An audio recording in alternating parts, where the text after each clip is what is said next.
अस्सलामुअलैकुम वरहमतुल्लाहि वबरकातुहू। महतरम नाज़रीन, आज 19 मार्च 2022 बरोज़ सनीचर की बड़ी अहम खबर आपसे शेयर कर रहे हैं।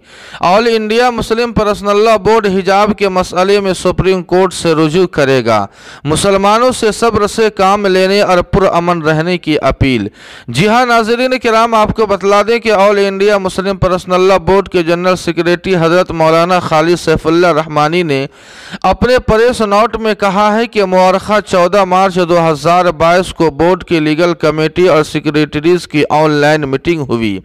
इस मीटिंग में हिजाब के सिलसिले में कर्नाटक हाई कोर्ट के हालिया फैसले का जायजा लिया गया और महसूस किया गया कि इसमें बहुत से नकाइस हैं।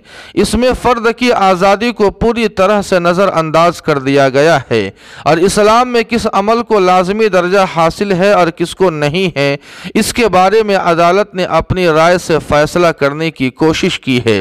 हालांकि किसी भी कानून की तशरीह का हक उस कानून के माहिरीन को होता है, इसलिए कानून शरीयत का कोई मसला हो तो उसमें उलमा की राय को अहमियत हासिल होती है, लेकिन फैसले में इस पहलू को पेश नज़र नहीं रखा गया है।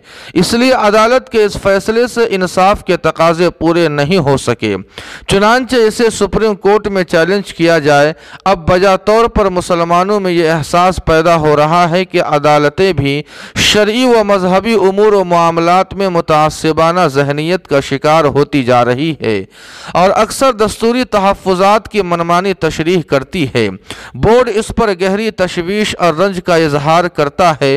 ताहम बोर्ड ने यह फैसला किया है कि वो कानून के दायरे में रहते हुए अनकरीब मुनासिब कदम उठाएगा और सुप्रीम कोर्ट से रुजू करेगा। इसी तरह नाज़रीन किराम, बोर्ड ने उलमा, दानिशवरान, मिल्ली कायदीन, तालीमी माहिरीन, सरमायादारों और ताजिरों से अपील की है कि वो ज़्यादा से ज़्यादा गर्ल्स स्कूल कायम करें, इस्लामी माहौल और अखलाकी अक़दार के साथ मेयारी तालीम का इंतज़ाम करें, लड़कियों की तालीम पर खुसूसी तवज्जो दें, प्राइवेट इदारों से मुसलमान समाजी रहनुमा मुलाकात करके उनको 7वें क्लास से ऊपर लड़कियों के अलावा क्लास रूम कायम करने की तरगीब दे और जिन रियासतों में सरकार इस काफ पर पाबंदी लगाए वहाँ हुकूमत के खिलाफ भरपूर मगर पुरअमन एहतजाज करे।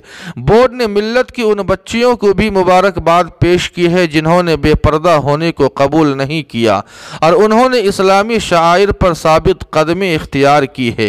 बोर्ड मुसलमानों से अपील करता है कि वो सब्र से काम ले, कानून को अपने हाथ में न ले और बोर्ड की हिदायत का इंतज़ार करे। जी हाँ नाज़रीन किराम, इस खबर के मुतालिक आपकी क्या राय है, कमेंट करके हमें ज़रूर बताएं।